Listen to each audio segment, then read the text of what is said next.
और मुझे इस बात की प्रसन्नता है कि विधानसभा का सत्र भले ही थोड़ा गर्मी के साथ शुरू हुआ, लेकिन समापन इसका बहुत ही सौहार्दपूर्ण माहौल में हुआ है। हिमाचल प्रदेश विधानसभा की ये खासियत रही है कि एक तो विधानसभा सत्र की सीटिंग्स, चाहे वो बजट सत्र हो, चाहे मानसून सत्र हो, चाहे हमारा शीतकालीन सत्र हो, कुल मिलाकर के जो 35 सीटिंग होती है उसको पूरा करने की हर बार कोशिश होती है। उसके करीब पहुंचते हैं या उसको पूरा करते हैं। अब की बार भी हमारी कोशिश है। अब की बार हमने 17 सीटिंग्स जो है इस बजट सत्र में पूरी की है। थोड़ा हट करके जिस चीज़ का मैंने जिक्र भी किया कि बीच में जो ब्रेक होती थी एक हफ्ते की, अब की बार इस सत्र में नहीं थी, लेकिन फिर भी उसके बावजूद जो है समय का उपयोग करते हमने जो बिजनेस का ट्रांजैक्शन ज़्यादा से ज़्यादा हो सके उस दृष्टि से प्रयत्न किया है। मैं समझता हूँ कि सार्थक चर्चा हुई है, चाहे वो गवर्नर एड्रेस पर हुई है, चाहे वो कट मोशंस पर हुई है, चाहे वो बजट पर हुई है। और हिमाचल प्रदेश सरकार की ओर से हमारा ये चौथा बजट था और ये चौथा बजट हमने जो प्रस्तुत किया कोविड के संकट के बाद इस तरह की परिस्थितियों का किया, जो परिस्थिति आज से पहले किसी भी मुख्यमंत्री के कालखंड में कार्यकाल में नहीं आई, जो हमने अब की बार इस पूरे एक साल के पिछले दौरान देखी है। लेकिन उसके बावजूद भी हमने प्रयत्न इस दिशा में किया है कि हिमाचल प्रदेश में विकास को हम अवरुद्ध ना होने दें, विकास ना रुके, उस बात को सुनिश्चित करने के लिए डेवलपमेंट पर भी फोकस किया। और उसके साथ साथ में हमने जो सोशल सेक्टर है उसके लिए भी हमने जहां मदद की, जिस सेक्शन को ज़्यादा ज़रूरत है उनके लिए भी विभिन्न योजनाओं की शुरुआत के साथ उनको मदद करने की कोशिश की है। कुल मिलाकर के मैं कह सकता हूं कि बहुत बेहतरीन ये सत्र रहा। और सिर्फ इस बात का दुख है कि इस सत्र के दौरान दो हमारे बहुत करीबी साथी, एक हमारे विधानसभा के सदस्य सुजान सिंह पठानिया जी पूर्व में मंत्री रहे, वो हमारे बीच में नहीं रहे। मैं बहुत दुख है इस बात का।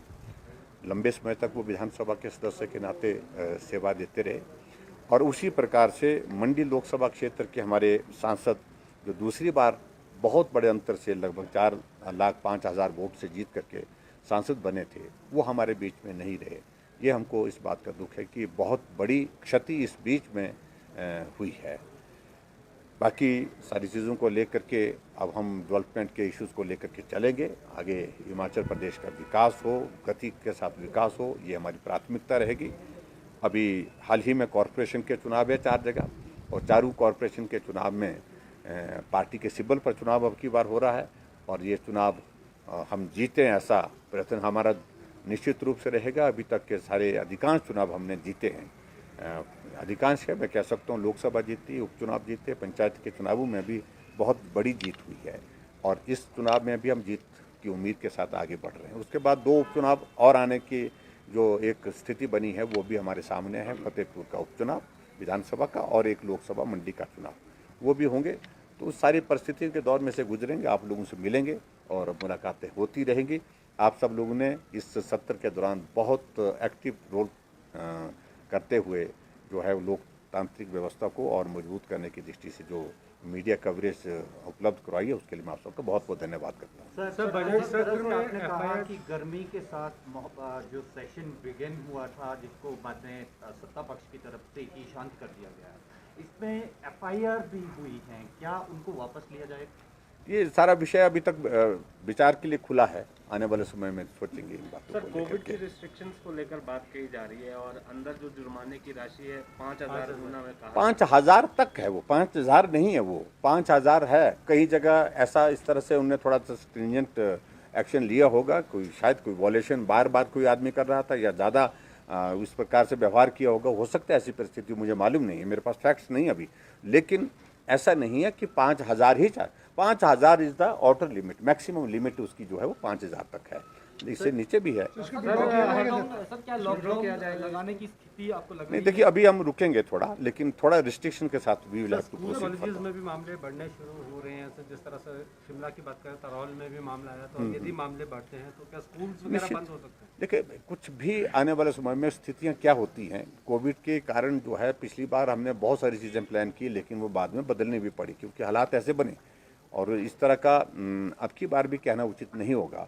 जो भी स्थिति बनेगी उस स्थिति के अनुसार निर्णय होते रहेंगे और उस प्रकार से कोविड से बचाना ये हमारा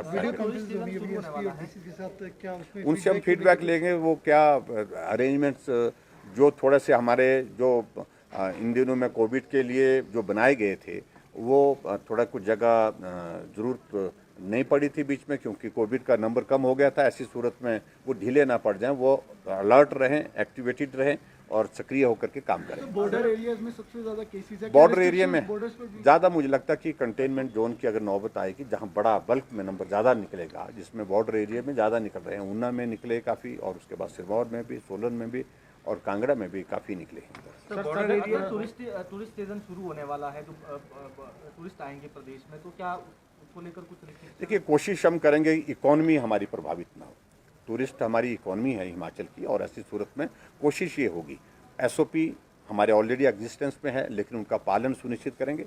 लेकिन फिर भी उसके बावजूद हमारी कोशिश ये रहेगी कि टूरिस्ट आए और टूरिस्ट रहे यहाँ पर। कोविड पॉजिटिव टेस्ट वाला भी होस्टा द्वारा आगे मैंने कहा कि हालात को थोड़ा देखेंगे अभी। सर, FBRM संशोधन विधेयक को लेकर विपक्ष द्वारा कहा जा रहा है कि वो हिमाचल के हित में नहीं है, तो इस विषय में आपका क्या कहना है? देखिए, वो सुरेश भारद्वाज जी ने बहुत विस्तार से जवाब दे दिया है। लोन की लिमिट इनने जितनी थी उससे ज़्यादा लोन ले करके खुद, और उसको रेगुलाइज नहीं किया। हम उसको भी रेगुलाइज कर रहे हैं जो उन्होंने लिया है। वायलेशन है एक तरह की वो सीधी, लेकिन मैं उस पर अब ज़्यादा टिप्पणी नहीं करना चाहता हूँ। लेकिन एक जो परमिसिबल लिमिट है 3% से 5% पर उस तक जाने के लिए, इसका मतलब ये नहीं है कि हम 5% ही लेंगे। रिक्वायरमेंट जितनी होगी, ज़रूरत